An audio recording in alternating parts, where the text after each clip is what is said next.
जय महाराष्ट्र मंडळी. अभिनेता सैफ अली खान याच्यावरती 16 जानेवारीला मध्यरात्री चोराने प्राणघातक हल्ला केला. यावेळी सैफ अली खान हा वांद्रेमधील सुदृश शरण या इमारतीमध्ये त्याच्या फ्लॅटमध्ये होता. या प्रकरणानंतर हल्ला झाला तेव्हापासून ते सैफ अली खान बरा होईपर्यंत अनेक शंका सर्वत्र उपस्थित केल्या जात आहे. कारण अनेक प्रश्नांची उत्तरे ही विसंगत असल्याचे दिसत आहे. त्यातील काही शंका नेते आणि अगदी सत्ताधारी मंत्र्यांनाही उपस्थित केलेल्या आहेत. या हल्ल्यात सैफ अली खान गंभीर जखमी झाला. त्यानंतर सैफ अली खानला लीलावती रुग्णालयात उपचारासाठी दाखल करण्यात आलं. आरोपी पोलिसांना 3 दिवस सापडला नव्हता. पोलिसांची 100 पेक्षा अधिक पथकं आरोपीचा शोध घेत होती.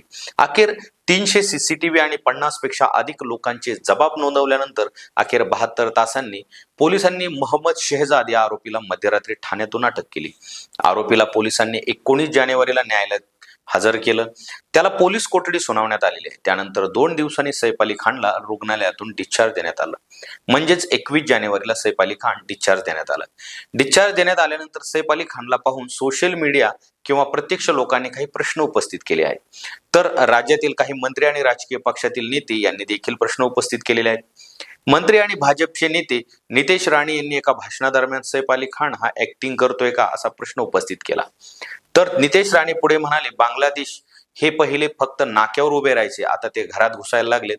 कदाचित त्यांना सैफ अली खानला घेऊन जायचं असेल. कारण नितेश राणे यांचं म्हणणं असं होतं की सैफ अली खान रुग्णालयातून बाहेर असा चालत आला, त्याला बघून मला संशय आला, याला खरंच कोणी चाकू मारला की हा ऍक्टिंग करतोय. कारण तो हॉस्पिटलमधून बाहेर आला त्यावेळेस चांगला चालताना दिसला.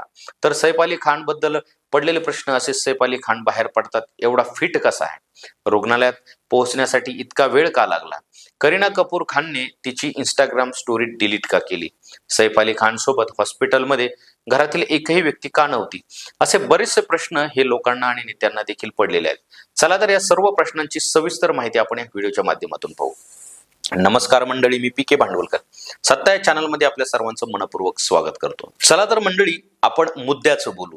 मुद्दा क्रमांक 1, रुग्णालयात पोहोचण्यासाठी इतका वेळ का लागला? सैफ अली खानचं घर वांद्रे परिसरात आहे, तर लीलावती रुग्णालय ही वांद्रे परिसरातच आहे. तरीही रुग्णालयात पोहोचण्यासाठी उशीर झाल्याचं आतापर्यंत आलेल्या माहितीनुसार समोर आलेलं आहे. रुग्णालय प्रशासनाने दिलेल्या माहितीनुसार सैफला 4:11 दाखल करण्यात आलं. तर सैफला लीलावती रुग्णालयात सोडणाऱ्या रिक्षा चालक हा 4:45 दरम्यान पोहोचल्याची माहिती देत होता. सैफ अली खान हल्ल्याप्रकरणी दिवसेंदिवस नवनवीन खुलासे समोर येत आहेत. यात महत्वाचं म्हणजे इमारतीतील सीसीटीव्ही फुटेजमध्ये 2:33 आरोपी घरातून जाताना दिसतो. त्यामुळे ही घटना त्यापूर्वीच घडलेली असेल, तर मग रुग्णालयात पोहोचायला अंदाजे 2 तास का लागले असा प्रश्न उपस्थित होत आहे. शिवाय वांद्रे येथील सुदृश शरण हे लीलावती रुग्णालय हे अंतर फक्त 2.2 किलोमीटर एवढंच आहे. साधारणपणे हे अंतर कापण्यासाठी 10 मिनिटं वेळ लागतो. त्यामुळे हल्ल्यानंतर रुग्णालयात जाण्यापर्यंत 2 तासाचा वेळ गेला. त्यावरून प्रश्न उपस्थित केले जात आहे. तसेच सैफ अली खानच्या स्वतःच्या घरी एवढ्या आलिशान कार असताना तो रिक्षातून रुग्णालयात का गेला, हा देखील प्रश्न उपस्थित होत आहे. आता बघूयात मुद्दा क्रमांक 2, घरातील एकही व्यक्ती सोबत का गेली नव्हती? तर सैफ अली खानला उपचारासाठी दाखल केलं त्यावेळी डॉक्टरांनीही त्याच्या धाडसाचं कौतुक केलं. लीलावती हॉस्पिटलचे डॉक्टर आणि ट्रस्टी यांनी सैफ बद्दल सांगितले की सैफच्या शरीरातून रक्तस्राव होत होता, तरी देखील तो एखाद्या सिंहासारखा आला होता. त्यावेळी त्याच्याबरोबर त्याचा 6 ते 7 वर्षाचा त्याचा लहान मुलगा तैमूर होता. तो चालत आला, तो खरा हिरो आहे असं माध्यमांशी बोलताना डॉक्टरांनी म्हटलं होतं. तसंच भजन सिंग या रिक्षावाल्यानं सैफला रुग्णालयात आणलं, त्यावेळी तैमूर आणि एक व्यक्ती होता असं सांगितलं. लीलावती हॉस्पिटलच्या प्रशासनानं अफसर झैदी यांना त्याला रुग्णालयात आणल्याचं म्हटलेलं होतं. त्यामुळे ही घटना घडल्यानंतर घरातून रुग्णालयात येताना त्याच्याबरोबर घरातील व्यक्ती नसावा, यावरही प्रश्न उपस्थित होत आहेत. आता पाहूयात मुद्दा क्रमांक 3, करीना कपूर खानने त्या दिवशीची इंस्टाग्राम स्टोरी डिलीट का केली? सैफ अली खानच्या घरी 16 जानेवारीला ही घटना घडली. त्यावेळी सैफ अली खान आणि करीना कपूर खान ह्या बेडरूम मध्ये होते असं सैफ अली खान आणि फिलिप यांनी जबाबात सांगितलेलं आहे. मात्र करीना कपूर खानने इंस्टाग्रामवर त्या रात्री स्टोरी शेअर केली होती. त्यात करिश्मा कपूर हिने गर्ल्स नाईट इन असं म्हणत करीना कपूर खान हिलाही टॅग केलं होतं. तीच स्टोरी करीना कपूर हिने शेअर केली होती. मात्र घटना घडल्यानंतर साधारणपणे 10:30च्या सुमारास ती स्टोरी डिलीट केली. त्यावरून प्रश्न उपस्थित होत आहेत. आता बघा मुद्दा क्रमांक 4, सैफ अली खानवर 6 वार झाले की 5? डॉक्टर आणि पोलिसांनी सुरुवातीला सैफ अली खानवर 6 वार झाले असं सांगितलं होतं, पण आता मेडिकल रिपोर्टमधून सैफच्या शरीरावर 5 ठिकाणी जखमा होत्या असं समोर आलेलं आहे. पाठ, मनगट, मान, खांदा आणि कोपरावर जखमा होत्या. पाठीवर डाव्या बाजूला जवळपास 0.5 ते 1 सेंटीमीटर इतकी जखम होती, तर डाव्या मनगटावर 5 ते 10 सेंटीमीटरची जखम होती असा उल्लेख आहे. सैफच्या मानेवर उजव्या बाजूला 10 ते 15 सेंटीमीटर तर उजव्या खांद्याला 3 ते 5 सेंटीमीटर आकाराची जखम होती. उजव्या कोपरावर 5 सेंटीमीटरची जखम असल्याचे मेडिकल रिपोर्टमध्ये म्हटलं आहे. तर आता पाहूया मुद्दा क्रमांक 5. सैफ अली खान हॉस्पिटलमधून बाहेर पडताच एवढा फिट कसा? शिवसेना नेते संजय निरुपम यांनी एक्स अकाउंटवर सैफ अली खानचा एक व्हिडिओ शेअर केला. त्यात त्यांनी लिहिलं आहे की डॉक्टरांनी सांगितले की चाकू सैफ अली खानच्या पाठीत 2.5 इंच खोलवर घुसला होता. बहुधा तो आत अडकला असावा. त्यानंतर सलग 6 तास ऑपरेशन चालले आणि हे सर्व 16 जानेवारीला घडलं. आज 21 जानेवारी आहे. अवघ्या 5 दिवसात हॉस्पिटलमधून बाहेर पडताच एवढा फिट, अवघ्या 5 दिवसात कमाल आहे.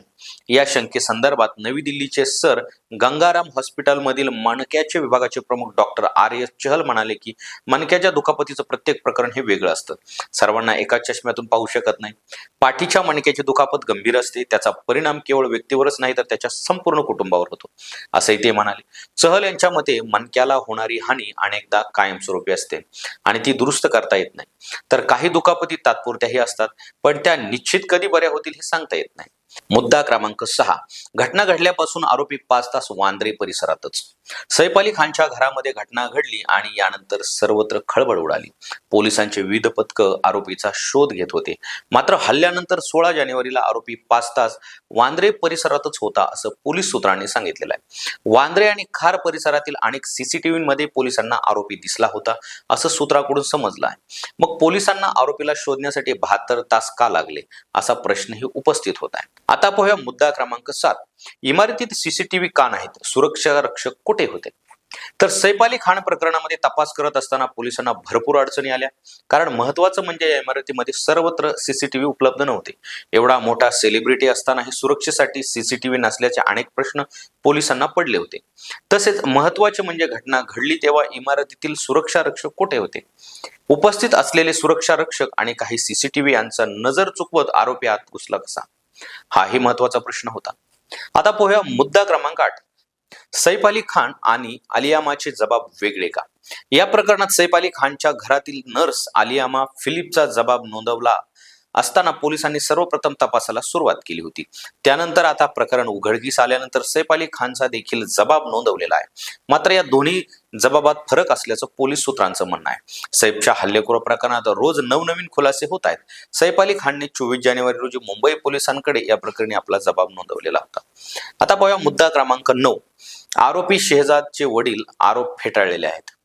सैफ अली खान यांच्यावर हल्ला करणारा खरंच मोहम्मद शेहजादच आहे का असा प्रश्न नेटकऱ्यांनी केलेला आहे. वडील मोहम्मद रहुल अमीन फकीर यांनी CCTVतील व्यक्ती आणि माझा मुलगा यात फरक आहे असा दावा केलेला आहे. आरोपीचे वडील शरीफुल अमीन फकीर म्हणाले की मला माहित आहे की माझा मुलगा आणि CCTVमध्ये दिसणारा व्यक्ती दोन्ही पूर्णपणे भिन्न आहेत.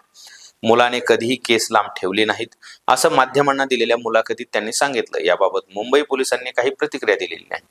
तसेच राजकारणातील देखील काही नेत्यांनी यावरती बोलले होते की CCTVत दिसणारा आरोपी आणि पोलिसांनी पकडलेला आरोपी यांच्यात दिसण्यात तफावत दिसत आहे. त्यामुळे पोलिसांनी पकडलेला आरोपी हा खरंच आरोपी आहे का यावर देखील शंका उपस्थित होत आहे. आता पाहूयात मुद्दा क्रमांक 10. सैफ अली खान एवढा श्रीमंत, त्याच्याकडे आलिशान गाड्या, मग हॉस्पिटलमध्ये रिक्षाने का गेला? 16 जानेवारीला सैफ अली खानवर हल्ला झाला त्यावेळी असं सांगण्यात येत होतं की सैफ अली खानला रिक्षामधून हॉस्पिटलमध्ये नेण्यात आलं. तसंच रिक्षामध्ये सैफ अली खान सोबत त्याचा मुलगा इब्राहिम हा होता. तर मग प्रश्न असा पडतो, इब्राहिमला कार चालवता येत नाही का? तर हॉस्पिटलच्या मेडिकल रिपोर्टवर सैफ अली खान सोबत असलेल्या व्यक्तीचे नाव हे त्याच्या मित्राचं असल्याचं दिसत आहे.